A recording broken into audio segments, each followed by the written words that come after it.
Well, hello. Hello, Michael. Welcome. There you It's as go. if we haven't been talking for a while. That's Yes. that's right. It's like we haven't been talking for 35 minutes. So welcome to the Joyful Life Project. This is actually my first interview of these, and I don't want to say a whole lot about it other than what the plan with these little vignettes is really to ask people that I appreciate and respect two very simple questions about joy in their life. So I'm going to say, hey, Phil, do you want to say a couple of words and introduce yourself? And then we'll just jump right into the questions. Yeah, I work as a coach and a mentor. I've been doing that, oh gosh, several years. Let's just say that. Work with all kinds of people in all walks of life. Of late, primarily with, I guess, people in corporate executives and what have you, but I also like to work with just regular people. We're all just regular people. And I guess I would say I am having a love affair. This life to me looks like a love affair with being human. Mm, mm. Well, let's not say too much more. Maybe I'll ask the question first and see if there's anything to riff off of that. Uh, so I guess the first question is, what does a joyful life look like to Phil? Mm, mm. Or what Well, does it right. mean to you? Some people have taken umbrage with what does it look like? What Yeah. does it mean to you? Well, and I think to answer the question, I feel I need to share you what joy is Hmm? or what Please. joy looks like to me, because at the end of the day, we're just talking in words, right? So what does it mean to me? And it looks to me that I'll acknowledge one of my mentors that I did lots of work with and workshops with, Robert Holden. And we come across these mentors that, oh my God. So I just want to acknowledge him because a lot of this stuff, I feel, yeah, it's definitely from his work as well, but it just feels so true for me. So I would suggest that what most people will probably feel that joy is a form of happiness. And Mm, so if we just look at that of happiness, perhaps there are three types of happiness, which I'll describe as pleasure, satisfaction, and joy. Maybe there are others, but for the purpose of our conversation, that will help us differentiate joy. Pleasure looks to me like that is a stimulus of the senses, could be taste, touch, whatever. There's a pleasure to that. Satisfaction, again, most people would probably consider, oh, that was satisfying, would be down to some kind of circumstances right. that have happened. They would project satisfaction as a feeling, but they would project, even though we know we're creating it all in here, but they would project that satisfaction outside, like very satisfying experience. Whereas it looks to me that joy is something that's innate to Mm, us. That's an innate experience. All experiences are innate, but like where does the joy come from? It's mm, like I think I bring joy to something. It doesn't have the stimulus of I don't need to eat something, or I might say I enjoy that, but it doesn't. To me, I'm going to consider, for the purpose of this exploration, that joy is a kind of happiness that has no stimulus. It's mm. innate to me, um, and it's. I'm going to dive right in. It looks Yeah, to please me do. that it's an indicator to me of Mm. how in touch I am with my heart. Right? Oh, I like Also, that. Yeah. that's also a metaphor. Mm, I experience the more I am in touch, in alignment with my heart, the more joy I experience. mm, So, in that respect, joy can also become a guide. Like, there's no goal to joy as such. In fact, if you look at the word enjoy, ENJOY, en at the start of a word, generally, I think it comes from Greek, and it basically means within or in. right, right. So, joy connected to my heart, aligned with my heart. It can be a guide. There's an intelligence there, intelligence to joy. It offers me direction. It can show me a path. Hence, like I think is it Joseph Campbell has a mantra of "follow your bliss," Right. kind of Yeah. saying the same thing, right? And you might like to consider, if I was to suggest to you, instead of like searching or chasing happiness, wanting to Mm, get life all around in order, if you just took a few minutes, if I said, okay, do you know what, Michael? Just consider you spend the next 10 years searching and chasing happiness. I'm mm. going to guess that that's not a pleasant thing to imagine, right? And yet, if I suggest to you, can you imagine just following your joy? Mm. Like, So how what's does, that like? yeah, so how does one know? How might one, you describe joy as an indicator. So how might one know that one is actually following joy? This is like the $64 million question, isn't I it? know, eh? It's like, how do I know? How do I know when I'm in alignment with my Mm. heart? Essentially, Hmm. that's like, to me, that would be a good paraphrase of that question. Like, and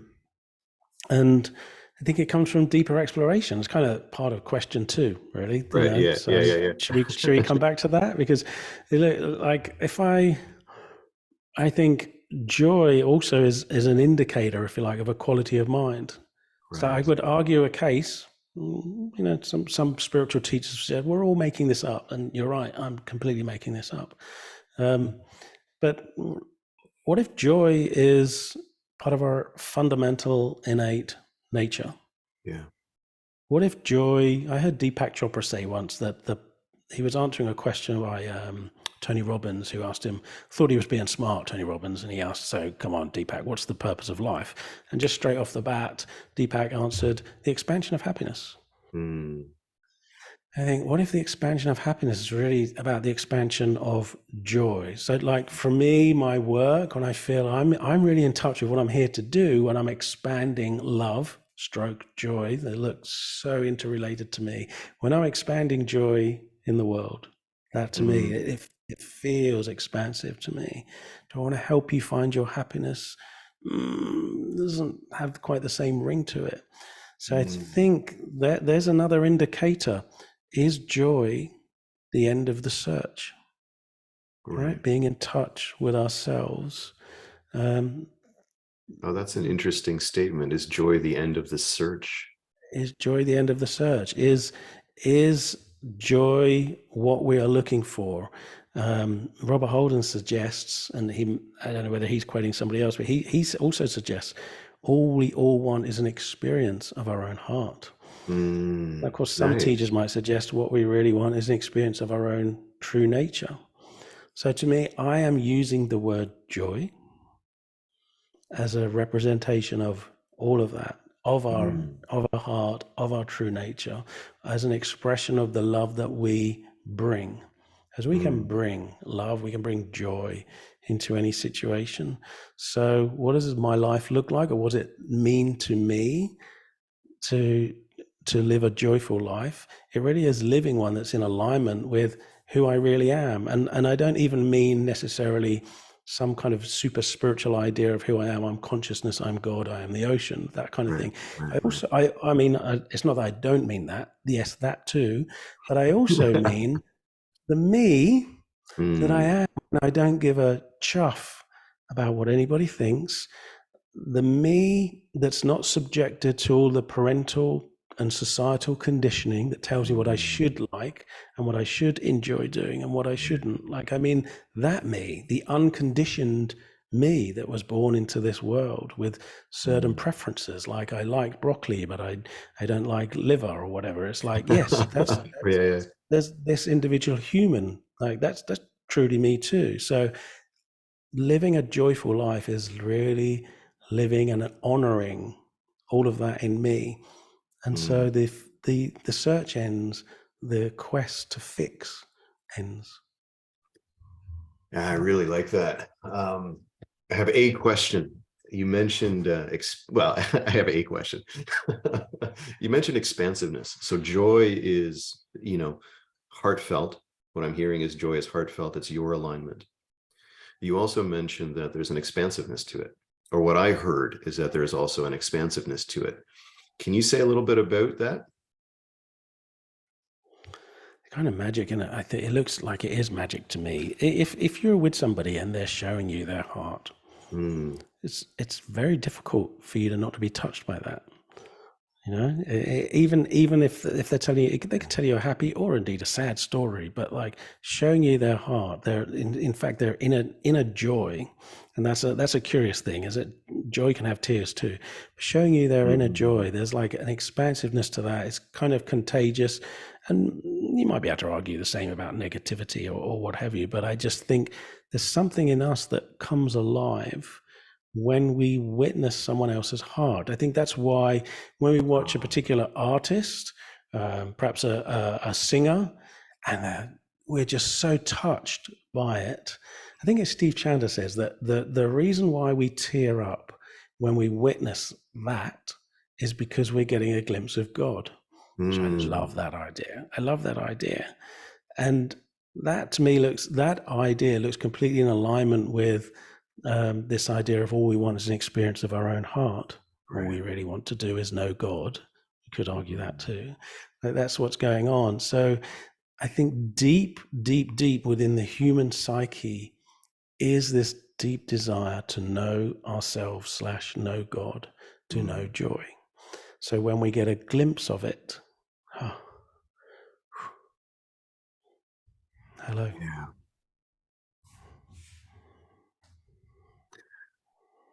You know what? I'm not going to try to impose a question into this. I'm going to let that sit. That was beautiful, man. Second question. Mm. And I know this might go against the grain of coaching, but what advice would you give to someone who maybe is early on in the journey, or someone who is looking for more joy or joy in their lives? Human systems designed so perfectly, of course it is, in that it tells us when we're out of alignment with our heart, some kind of discomfort. Um, Mm, mhm. it's always it always gives us an indicator that's off. We're off track. We kind of know that stuff. We know generally we will know if we are trying to be somebody.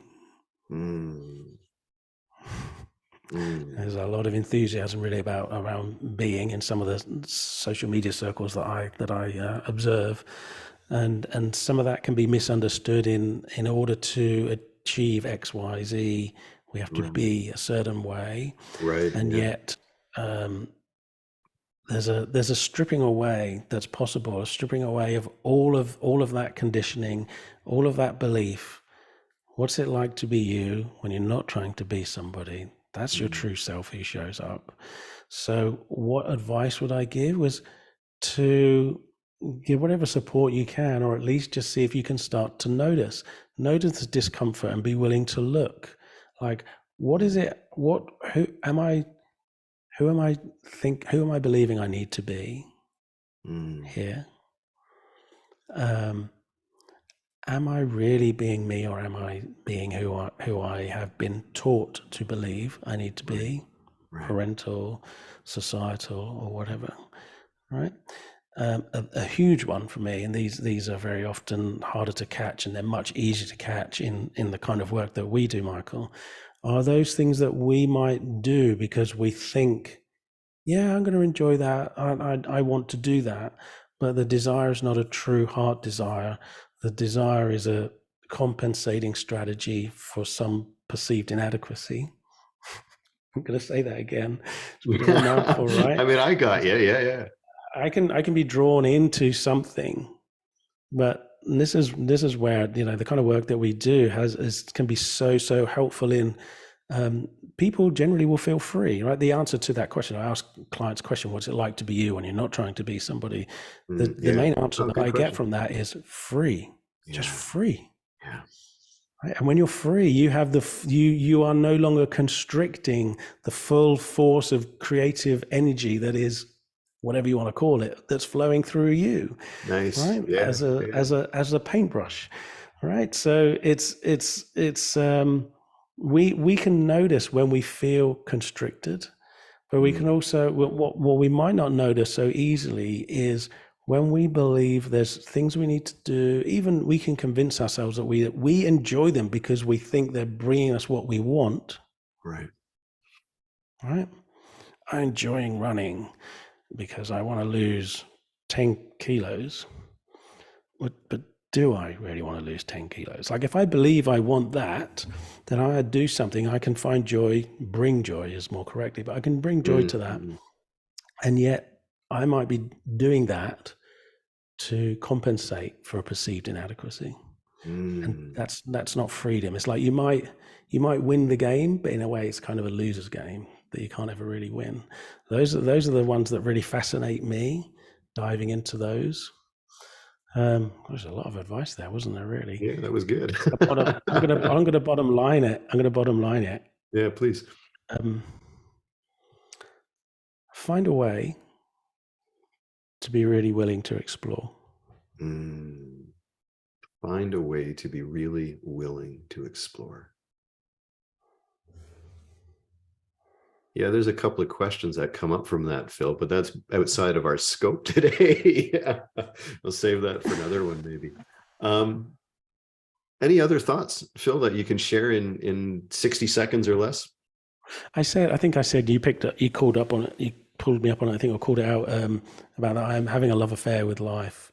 So I would say that this exploration for me has helped me to really see where I resist so much of what is natural to be human, and that diminishes joy. Any resistance will diminish joy.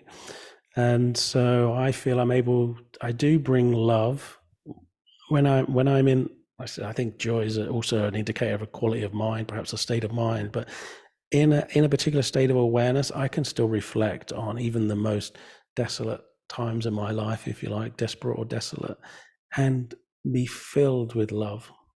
Yeah. For all of it.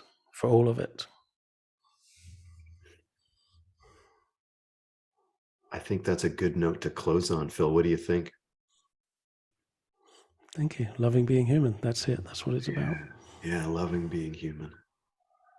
Nice. Phil, if people want to get in touch with you, how do they go about doing that? Made it really easy. People can find me on Facebook. I'm reasonably active there. fbphil.com will take you to my Facebook page. A very out of date website. philg.com. There'll be links to email me there too. Superb. So thank you, Michael. Thank you. Thank you, Phil. I appreciate you playing along, and I hope that when people see this, it brings some joy into their lives and maybe gives purpose to their own exploration. So thanks so much, Phil. I appreciate it, man. Thank you.